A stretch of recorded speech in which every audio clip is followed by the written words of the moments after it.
Good morning, Acadiana. Welcome to your Tuesday. It's August the 4th. Time right now is 6:29. I'm Dave Baker, live in the home studio, and back at KATC is Katie Lopez. Good morning, Katie. Good morning, Dave. And yeah, we're having a really great morning here this morning. We also have Abby Breidenbach. She is going to be live this morning talking about Teeny Tuesday. It's been a little bit of a change this year, right, Dave? We don't have the teenies here, and you're not here standing by me, so we can sip the teenies. But it's okay. We'll let Abby have a little bit of fun with that. Well, right now we're going to head on over to Daniel Phillips. He is outside right now with a look at your Tuesday forecast. Good morning, Daniel. Well, beautiful start to the morning. It's a little warm outside, but that's what you would expect for early August morning. It's nice, clear skies. You can still see the moon. It's looking pretty out early on this morning, and it's going to be another hot day today. We're going to see those temperatures work their way into the lower 90s. I think we'll probably get up about 92, 93 degrees somewhere today. Quick look at your out-the-door forecast here this morning. Sunny skies gives way to a hot afternoon. Again, temperatures in the low 90s, and it's quiet all the way through the rest of the week. We'll have a look at that extended forecast coming up here in just a bit. Well, we start this morning in Lafayette, where two city council members are working to remove parish influences from city parks and recreation matters. Tonight, a special meeting will take place to discuss just who should be in charge of parks and rec funding.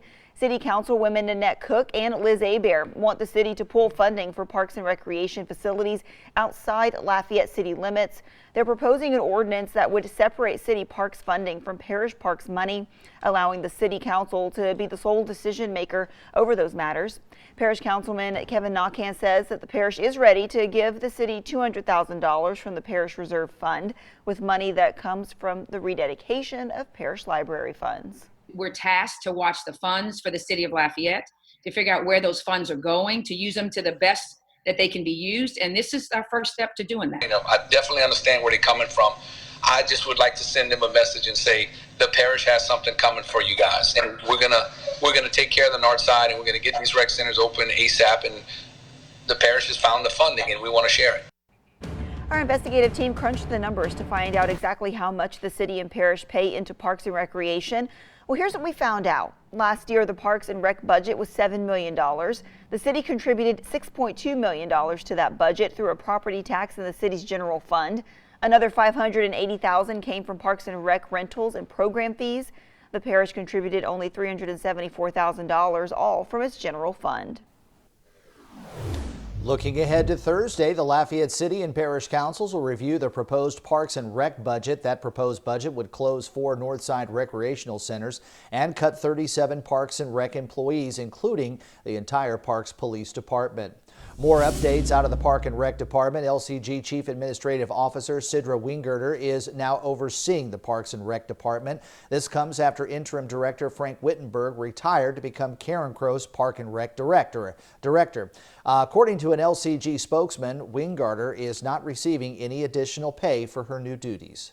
Here's your weather on the 3s. Temperatures sitting in the 70s across Acadiana, 76 in Lafayette, 77 New Iberia and Lake Charles, with the upper 60s out towards Alexandria.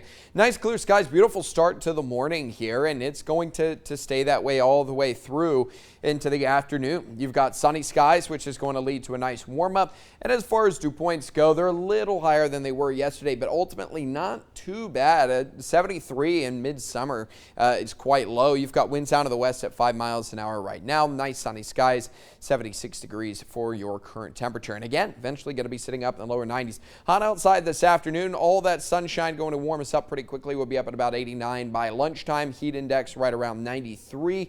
We stay nice and clear up through the late afternoon and into the evening. Maybe an isolated shower or two popping up a little bit further into the afternoon, evening time frame. Most of that is going to be down along the coastline. I think that for the most part, 90% of us are going to be staying dry. We are clear all the way through the night tonight and into tomorrow. We do it all over again. Another sunny, hot day coming up for your midweek with a 10% chance of a quick passing shower down along the coastline. Highs today, 93 degrees, winds from the northwest at 5 to 10 miles an hour, a 10% chance for a quick passing shower. A look at your 5-day forecast. Highs up to 93 today, 92 for tomorrow, lows down in the lower 70s, and we will stay quiet all the way through the rest of this week and on into the weekend. 6:34 right now, 76 degrees. Well, Hurricane Isaias slammed into North Carolina Monday night, bringing coastal and inland flooding with the storm that is expected to continue moving up the coast. Now this video shows heavy flooding along streets and parking lots in Garden City, North Carolina, where residents report areas of water sitting about 4 feet high. They also say that the flooding is some of the worst that they've seen and the most damaging since Hurricane Matthew in 2016. Meanwhile, if a storm were to come our way, emergency managers are stressing the importance of following evacuation orders despite COVID. According to the Advocate, the director of Homeland Security in New Orleans says people would be taking a greater risk by staying home during a major hurricane than facing the coronavirus during an evacuation. The peak of hurricane season is just over a month away. Negotiators are starting to make a little progress on the next coronavirus relief package. That's what lawmakers on Capitol Hill reported last night. Democrats and Republicans are starting to agree more on issues like money for schools and food for the poor. However, they're still at a crossroads when it comes to extending the $600 unemployment benefits. Negotiations will pick up again later today. Moratoriums are slowly expiring across the country, and it's starting a wave of evictions. Since May, around 30 states have given the okay for landlords to start kicking tenants out again that can't pay rent.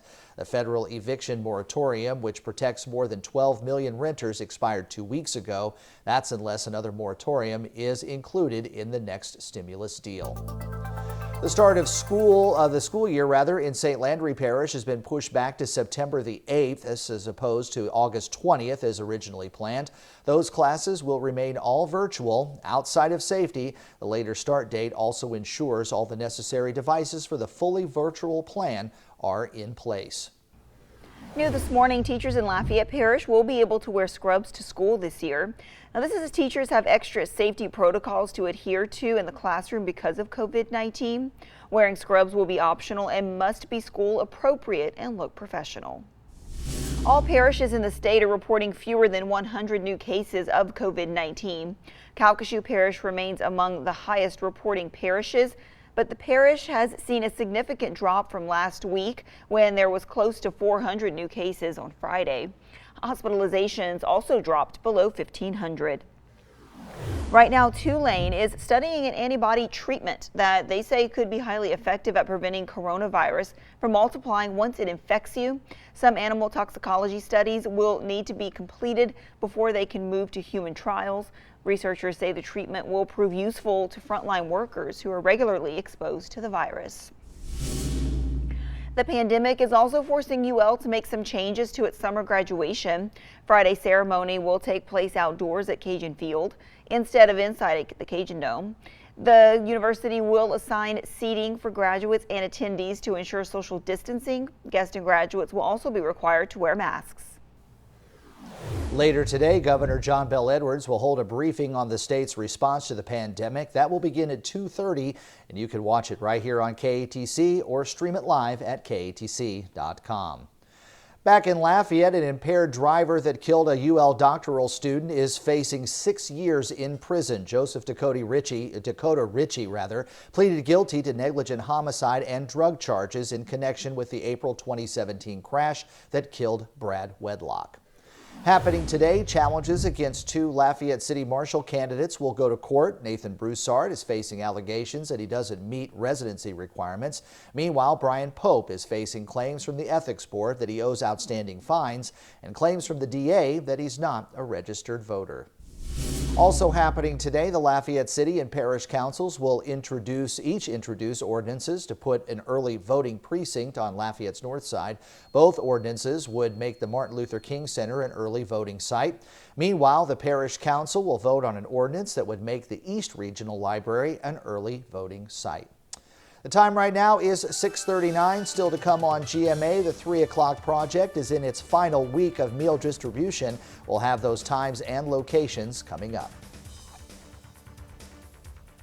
I'm live at Healing House for this summer's Teeny Tours, and coming up we'll show you a delicious watermelon martini. And Daniel will have another look at our forecast, but first, here's this morning's Pledge of Allegiance.